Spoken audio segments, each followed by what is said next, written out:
খুরপি গর্তটা হয়ে গেল। এবার মাটিটা আমি তুলে ফেলে দিলাম।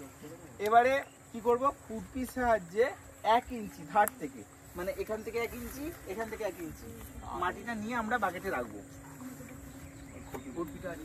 খুরপির সাহায্যে আমরা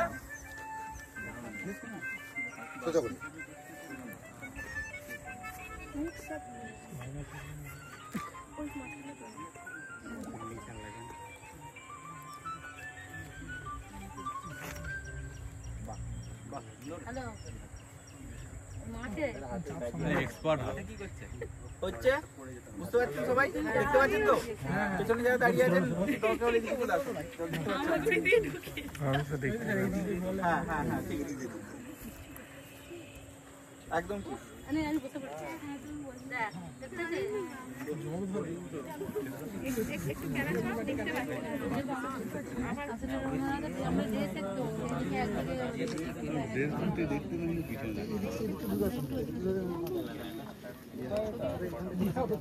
ঠিক আছে, তাহলে মাটিটা আমার নাও হয়ে গেল। এটা একটা পয়েন্ট, ঠিক আছে? এরকম 10 থেকে 15টা কিন্তু আমাকে সাইডটা খালি নেওয়া হবে, নিচের না। না না না, 10 থেকে 15টা কিন্তু আমি এরকম স্যাম্পল পয়েন্ট থেকে আমি মাটিটা নেব, নিয়ে একটা জায়গার মধ্যে আমি রাখবো।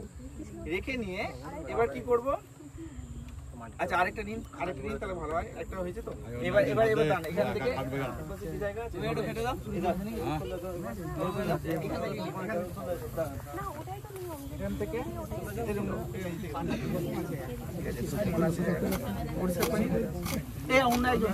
আপনি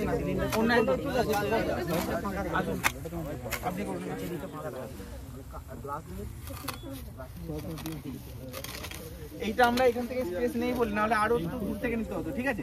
স্পেস নেই বলে আমরা 3 ফুটের বেশি হয়ে গেছে। পরিষ্কার করে পূজা করে মারবেন, ঠিক আছে? 6 ইঞ্চি এত দূর হয়ে যায়।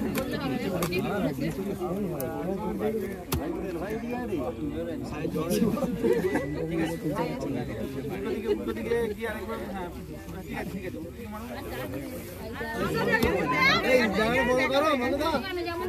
ছোট হয়ে গেছে,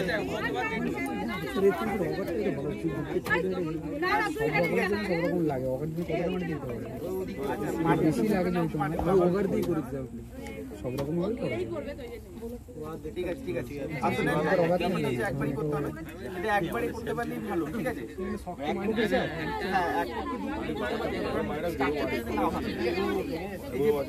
এই যে মাটিতে বললাম ওই কারণে জো থাকা অবস্থায় করতে হবে। হ্যাঁ, মাটিটা পরিষ্কার হয়নি ঠিক সাইডে, আর ওই সাইডে পরিষ্কার করতে হবে, পরিষ্কার করতে হবে। ওইটা ওই সাইডের ঘাসগুলো, সাইডের ঘাসগুলো, উপরের হ্যাঁ হ্যাঁ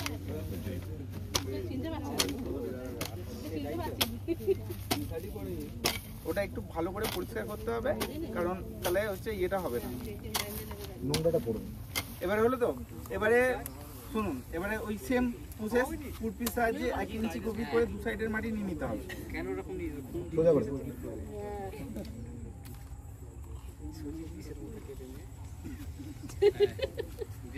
এবং নেবার সময় খেয়াল রাখতে হবে যাতে মাটিটা না ভাঙে, যতটা না ভাঙলেই ভালো। কেকের মতো স্যার তুলবে ততটাই, হ্যাঁ একদম একদম কেকের স্লাইসের মতো তুলতে হবে যাতে মাটিটা না ভাঙে। এটাকে বলে টেক্সচার স্ট্রাকচার, ঠিক আছে? টেক্সচার স্ট্রাকচার আপনার কোন হয়েছে, টেক্সচার মানে হচ্ছে মাটির মধ্যে কতটা মানে স্যান্ড সিল, ঠিক আছে? স্যান্ড মানে হচ্ছে বালি, সিল মানে তার থেকে যে ছোট করা, হ্যাঁ, আর ক্লেটা হচ্ছে কাদাকণা, সেটা কতটা পরিমাণে রেশিওতে রয়েছে সেটা হচ্ছে texture, relative proportion of sand clay. আর স্ট্রাকচারটা হচ্ছে অ্যারেঞ্জমেন্টটা কেমন রয়েছে সেটা হচ্ছে স্ট্রাকচার। এই যে মাটিটা তোলা হলো, এর একটা স্ট্রাকচার আছে, যখন মাটিটা ভেঙে গেল তাহলে মাটিটা স্ট্রাকচার ভেঙে গেল, ঠিক আছে? তো স্ট্রাকচারটা যতটা না ভাঙা যায় ততটাই ভালো।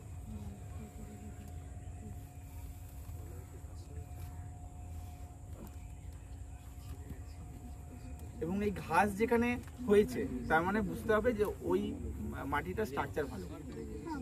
যেখানে দেখবেন এরকম দুব্বা ঘাস রয়েছে তার মানে বুঝতে হবে মাটির স্ট্রাকচার ভালো। মাটির স্ট্রাকচার যদি ভালো হয় তাহলে মাটির স্বাস্থ্য ভালো, মানে মাটির ইয়েটা ভালো, কন্ডিশনটা ভালো আছে।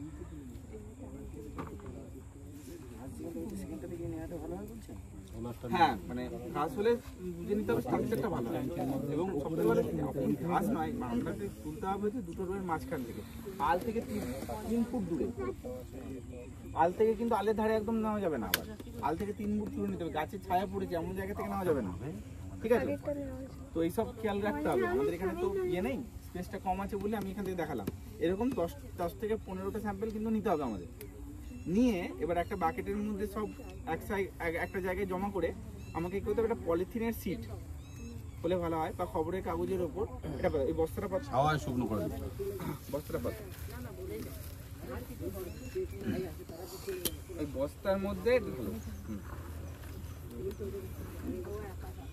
দিয়ে এরকম অবস্থায় প্রথমে কি করতে হবে ছায়াতে গাছের ছায়াতে ফ্যানের তলায় না আবার রোদের মধ্যেও না গাছের ছায়াতে শুকোতে হবে এরকম অবস্থা শুকি না হলো শুকি নেওয়ার পরে এই যে বড় বড় যে মানে ঢেলার মতো আছে যেগুলো সেগুলো কি করতে হবে কাঠের হাতুড়ি দিয়ে হাতে করে করলে হবে না হাতে করে যেগুলো একদম সব হাতে করে হবে না সেগুলো কাঠের হাতুড়ি এই ময়েশ্চার অবস্থাতে গুঁড়ো করে দিলে ময়েশ্চার অবস্থায় গুঁড়ো হবে না ড্রাই না হলে গুঁড়ো হবে না ডালা মতো হবে এই অবস্থায় দেখুন এই অবস্থায় গুঁড়ো করে তারপর শুকনো করা হবে প্রথমে শুকনো করতে হবে এখন গুঁড়ো করা যাবে না এখন গুঁড়ো হবেই না প্রথমে শুকনো করতে হবে শুকনো করার পর দেখবেন যতটা পারে যে করে দিন হাত দিয়ে এবার যতটা এবার তারপরে বাকিটা হচ্ছে শুকনো করতে হবে যখন পুরো ময়েশ্চারটা যেটা রয়েছে সেটা যখন চলে যাবে তখন দেখবেন কাঠের হাতুড়ির সাহায্যে সহজেই গুঁড়ো হয়ে যাচ্ছে এবার গুঁড়ো হয়ে গেল তো এরপরে কি করতে হবে কাজটা তারপরে হচ্ছে এটাকে হচ্ছে ইয়ে করতে হবে মানে একটা জায়গায়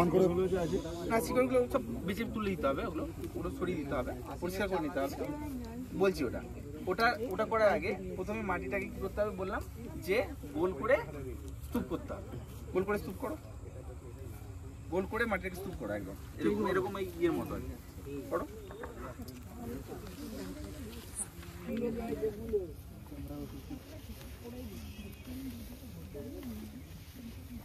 শিকড়গুলো ফেলে দাও তুমি হ্যাঁ গোল করে স্তূপ করো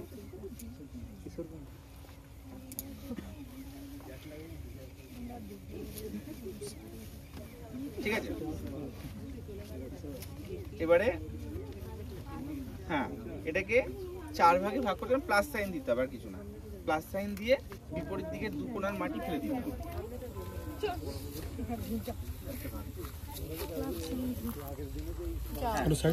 সামনে এরকম ঝুঁকে বললে আমরা পিছনে দেখছি আপনারা একটু সাইড দিন ওটা দেখছি আচ্ছা এই কোণার মাটিগুলো ফেলে দিলাম ঠিক আছে আবার ওটাকে মানে যে কোনো দুটো কোণা দিলেই হবে হ্যাঁ এবার যে কোনো দুটো কোণা দিয়ে আবার ওটাকে গোল করলাম দিয়ে আবার প্লাস সাইন দিলাম দিয়ে তারপর যে 500 গ্রামে আনতে হবে হ্যাঁ মাটিটাকে 500 গ্রামে আনতে হবে এটা তো আরো বেশি থাকবে দুটো স্যাম্পল 10 থেকে 15টা স্যাম্পল নিতে হবে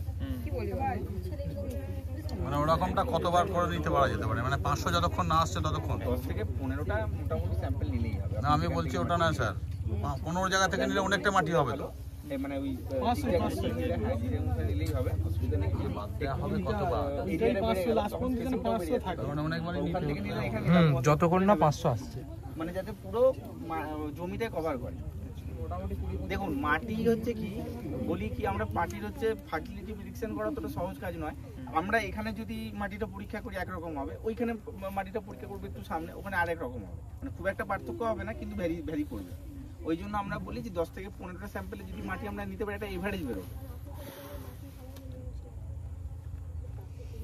কারণ দেখা গেল ওই পাশের জমিতে হয়তো কেউ সার দিয়েছে সেটা বৃষ্টির জলে কি হয়েছে নিচু জমি বলে বৃষ্টির জলের সাথে চলে এসেছে জমিতে সেখানে সারের কন্ডিশন একরকম হয়ে গেছে আর এখানে আমি অন্য একটা ফসল চাষ করি সেখানে আমি কোনো সারই দিই অর্গানিক ফার্মিং করি কিন্তু দেখা গেল ওইখানে একরকম আছে এখানে একরকম আছে মানে বেশি পার্থক্য নয় তো এরকম হতে পারে 500 যখন হয়ে গেল দাঁড়ান 500 হয়ে গেল তো 500 হয়ে যাওয়ার পর এখন কাজ শেষ হয়নি এরপরে কি করতে হবে 80 মেসের চালনি দিয়ে মাটিটাকে ভালো করে চালতে হবে একদম আটার মতো আটা চাললে যেমন আটার মতো বেরোয় না সেরকম মাটিটা একদম পুরো আটার মতো গুঁড়ো গুঁড়ো হয়ে বেরোবে সেটা মোটামুটি 180 থেকে 200 গ্রাম এর মতো হবে চালার পর 500 গ্রাম যখন চালবেন বেশি হতে পারে 200-250 গ্রাম বেরোতে পারে না ওটা দিয়ে হবে না ওটা দিয়ে হবে 80 মেসের চালনি ওটা হয় ওটা বালি চালা 800,000 টাকার দাম আছে আমাদের ল্যাবে আছে ছোট্ট এইটুকু চালনি তো ওটা চেলে, ওটা খবরের কাগজ দিয়ে রেখে নিচে রেখে চেলে নিয়ে তারপর ওই মাটিটা একদম এরকম ছোটো প্লাস্টিকের ভরে ওর মধ্যে এবার ওই মাটি সংক্রান্ত আর ওই চাষির সংক্রান্ত মানে যার মানে জমিটা যার নামে আছে, যে চাষির নামে আছে সেই চাষির নাম, ঠিকানা, ফোন নাম্বার, আধার নাম্বার আর ওই জমিটার দাগ নাম্বার, খতিয়ান নাম্বার, মৌজা নাম্বার আর হলো ওই মাটির জমিতে আগে মানে ওই জায়গাতে আগে কোনো ফসল চাষ করা হয়েছে কিনা, যদি হয়ে থাকে কোনো সার প্রয়োগ করা হয়েছে কিনা বা তার পরবর্তী সময় কোনো ফসল চাষ করা হবে, এগুলো মেন। তারপরে আরও যদি অ্যাডিশনাল ইনফরমেশন দিতে পারে যে কোন জমিটা, হ্যাঁ আরেকটা হচ্ছে উঁচু জমি না মাঝারি জমি না নিচু জমি, এটা আর যদি অ্যাডিশনাল ইনফরমেশন দিতে পারেন যে কোনো রকম সমস্যা আছে কিনা মাটিতে, সেটা দিতে পারে। এগুলো দিয়ে মোটামুটি একটা নথি তৈরি করে ওটা সয়েল টেস্টিং ল্যাবে নিয়ে ওখানে 15 দিন পর মোটামুটি টেস্ট করে ওরা সয়েল হেলথ কার্ড দিয়ে দেবে। নরেন্দ্রপুরে হয়, মানে 15 দিন সময় লাগে, 200 টাকা করে নেয়। নরেন্দ্রপুরটা হচ্ছে ইয়েতে আপনার দক্ষিণ 24 পরগনা। ওটা হচ্ছে যেখানে আমরা স্টেট লেভেলে ওয়ার্কশপ হবে, লেভেল হয়। তো সব জায়গায় চেষ্টা করা হয় না, প্রত্যেকটা মানে জেলাতেই একটা করে ইয়ে আছে, টেস্টিং সেন্টার আছে। মূলত কেভিকে যেগুলো কৃষি বিজ্ঞান কেন্দ্র এগুলোতেই করা হয়, ব্লক অফিসও অনেক জায়গায় হয়। তো যেখানে ছিল আমাদের এখানে আমাদের ল্যাবটা হচ্ছে এখন বন্ধ আছে, ল্যাবটা বন্ধ আছে মানে ল্যাবটা হচ্ছে 4-5 বছর ধরে বন্ধ আছে। যিনি ল্যাব টেকনিশিয়ান উনি চাকরি অন্য জায়গায় চলে গেছেন, তো এখন ল্যাব টেকনিশিয়ান নেই। তো আমাদের এখানে যন্ত্রপাতি যেগুলো সেগুলোও খারাপ হয়ে পড়ে আছে, কেমিক্যাল কোনো ভালো নেই, যন্ত্রপাতিও সব খারাপ হয়ে পড়ে আছে, 4-5 বছর হয়ে গেল। তো আমাদের এখানটা হয় না, আমরা শুধুমাত্র কী করে পরীক্ষাটা করতে হবে, নমুনা সংগ্রহ কীভাবে করতে হবে সেটা আমরা বলে দিতে পারি, ঠিক আছে। তো এমনি মোটামুটি আরও যে আমি বলে দেবো লিস্ট দিয়ে দেবো, আমার কাছে লিস্ট আছে পশ্চিমবঙ্গের কোথায় কোথায় মানে টেস্ট করা হয়। হ্যাঁ, সেখানে কিছু মানে প্রাইভেটও আছে, গভর্নমেন্টেরও কিছু আছে, ঠিক আছে। গভর্নমেন্টে একটু কম রেটে হয়ে যায়, প্রাইভেটে একটু বেশি পড়ে, ঠিক আছে। কিন্তু টেস্টিং আছে আমাদের ডোমজুড়েই, তো ওয়াটার টেস্টিংও হয় আমাদের ডোমজুড়েই আছে ওয়াটার টেস্টিং ল্যাবরেটরি। হ্যাঁ, তো এগুলো হয়। এবার সয়েল টেস্টটা খুব গুরুত্বপূর্ণ। হ্যাঁ হ্যাঁ, প্র্যাকটিস মোটামুটি কমপ্লিট আর নেই। আচ্ছা ঠিক আছে, এবার একটা কাজ করুন, আপনারা এই যে মাটিগুলো ফেলেছেন না,